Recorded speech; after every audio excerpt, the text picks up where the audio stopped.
గిరిజనులకు ఉపాధి అవకాశాలు సమృద్ధిగా అందేలా చర్యలు తీసుకుంటున్నామని గిరిజన సహకార సంస్థ చైర్మన్ కిడారి శ్రావణ్ అన్నారు. సేంద్రియ విధానంలో అత్యంత నాణ్యత కలిగిన ఉత్పత్తుల్ని అందించడమే లక్ష్యమన్నారు. రైతుల రుణం తీర్చుకునే అవకాశం కలిగిందని ఆయన తెలిపారు. గిరిజన సహకార సంస్థల్లో చాలా సమస్యలు ఉన్నాయని, వాటిని అధిగమించి ముందుకు సాగుతూ అరకు కాఫీ ప్రపంచ ప్రఖ్యాత పొందిందని, దాన్ని మరింత ప్రాచుర్యం పొందే విధంగా కృషి చేస్తానని అంటున్న కిడారి శ్రావణ్తో మా ప్రతినిధి నాయుడు ఫేస్ టు ఫేస్. పుట్టిన జాతికి మేలు చేసేందుకు అదేవిధంగా అక్కడున్న రైతులను ప్రత్యక్షంగా వాళ్ళందరికీ కూడా ఉపయోగపడే విధంగా జీసీసీని మరింత బలోపేతం చేస్తామని అందుకు జీసీసీ చైర్మన్గా పదవీ బాధ్యతలు చేపట్టిన కిడారి శ్రావణ్ కుమార్ మనతో పాటు ఉన్నారు. జీసీసీకి రానున్న రోజుల్లో ఎటువంటి ఉత్పత్తులను కావచ్చు, లేదంటే దీన్ని ఏ విధంగా మార్కెటింగ్ చేయబోతున్నారు, దానికి సంబంధించి పూర్తి వివరాలు మనం అడిగి తెలుసుకుందాం.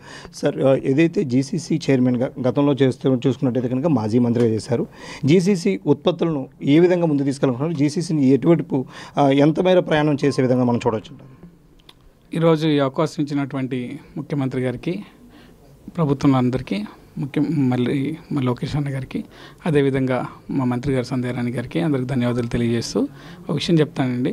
జీసీసీ దేనికోసమైతే పెట్టామో, ఏ మోటోతో పెట్టామో, ఆ మోటో పెట్టినందుకు గాను ఈరోజు గిరిజన ప్రాంతం చెందినటువంటి మాకు ఈ అవకాశం కల్పించిన ముఖ్యమంత్రి గారు ఒక విజన్తో ఈ అవకాశం నాకు ఇచ్చారని భావిస్తున్నాను.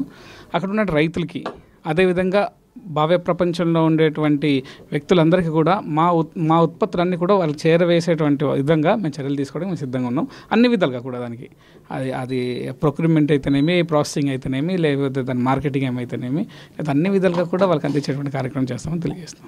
అంటే మనం గతంలో చూసుకున్నట్టయితే కనుక ఏవైతే అక్కడ జీసీసీకి సంబంధించి గోడౌన్స్ అన్నీ కూడా పూర్తిగా నిర్వీర్యమైపోయి, లేదంటే కొంతమేర వర్షంతో తడిచిపోవడంతో ఉత్పత్తులు కూడా పాడైపోయిన పరిస్థితి ఉంది.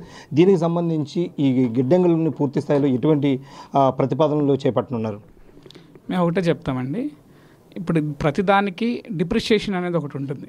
ప్రతి వస్తువుకి డిప్రిషియేషన్ అనేది ఉంటుంది. మనం కార్ కొన్నా, బిల్డింగ్ కొన్నా, లేకపోతే ల్యాండ్ కొన్నా, లేదా దేనికైనా సరే డిప్రిషియేషన్ అనేది ఉంటుంది. మార్కెట్ వాల్యూలో డిప్రిషియేషన్ జరుగుతుంది. అయితే ప్రభుత్వం బాధ్యత డిప్రిషియేషన్ జరిగేటప్పుడు దాన్ని అప్రిషియేట్ చేయడానికి, ఏదైతే దానికి మరమ్మతులు చేయడం, ఇలాంటి కార్యక్రమాలు చేస్తూ ఉండాలి. అయితే గత 5 సంవత్సరాలుగా ఉండేటువంటి ముఖ్యమంత్రి కానీ, మంత్రి కానీ, లేకపోతే ఆ ప్రభుత్వం కానీ, దాన్ని పనిచేసిన జీసీసీ చైర్మన్లు కానీ, లేకపోతే ఇతర ఎవరైనా సరే ఆ డిప్రిషియేషన్ జరుగుతున్నప్పుడు కూడా దాన్ని పట్టించుకోకుండా గాలికి వదిలేయడం వలన ఇక్కడ ఉన్న జీసీసీ డిపార్ట్మెంట్ కావాల్సినటువంటి అసెట్స్ ఏవైతే ఉన్నాయో, అసెట్స్ అన్నీ కూడా ఈరోజు గాలికి వదిలేసి దానికి మరమ్మతులు లేనిటువంటి పరిస్థితి, దాని ద్వారా రైతులు ఇబ్బంది పడేటువంటి పరిస్థితి. దాన్ని ఇమీడియట్గా చర్యలు తీసుకొని అన్నింటినీ కూడా ప్రజలకు అందుబాటులో తీసుకొచ్చేటువంటి కార్యక్రమం చేస్తాం. ఇందాక కూడా మేము కూడా ఎండీ గారితో, మంత్రి గారితో కూడా మాట్లాడడం జరిగింది. కావాల్సినటువంటి ఎక్కడెక్కడైతే అవి నిర్వీర్యం అయిపోయినవి ఉన్నాయో అవన్నిటికీ ఒక లిస్ట్ తయారు చేయడం జరుగుతుంది. దాని మీద ఒక ప్రయారిటీ బేసిస్ మీద దాని మీద యాక్షన్ తీసుకోవడం జరుగుతుందని తెలియజేస్తాం. అంటే మనం చూసుకున్నట్టయితే కనుక గత 5 సంవత్సరాల కాలంలో జీసీసీని పూర్తిగా నిర్వీర్యం చేశారంటూ కూడా తెలుస్తున్న పరిస్థితి ఉంది. గతంలో జరిగిన తప్పిదాలపై ఎటువంటి ఎంక్వైరీ కానీ, లేదంటే దానిపై ఎటువంటి చర్యలు చేపట్టున్నాం? తప్పకుండా అండి. ఇప్పుడు మేము కొత్తగా ఛార్జ్ తీసుకున్నాం కాబట్టి దీన్ని మీద స్టడీ చేసి ముఖ్యమంత్రి గారి దృష్టికి, మంత్రి గారి దృష్టికి తీసుకెళ్ళడం జరుగుతుంది. జరిగి ఏదైతే ఎక్కడెక్కడైతే అవకతవకలు జరిగాయో దానికి పాల్పడిన వాళ్ళందరి మీద యాక్షన్ తీసుకోవాలని చెప్పి కూడా మేము కూడా రిక్వెస్ట్ చేయడం జరుగుతుంది. దీనిలో జరిగేదంతా కూడా ప్రజల సొమ్ము. ప్రజలతో పాటు ముఖ్యంగా గిరిజన ప్రాంతంలో ఉన్నటువంటి రైతుల యొక్క కష్టం, ఆ కష్టానికి ప్రతిఫలం వచ్చేలాగా దీని వెనకాల ఉండి బూటాని చేసిన వాళ్ళందరి మీద యాక్షన్ తీసుకోక తప్పదని తెలియజేస్తాం.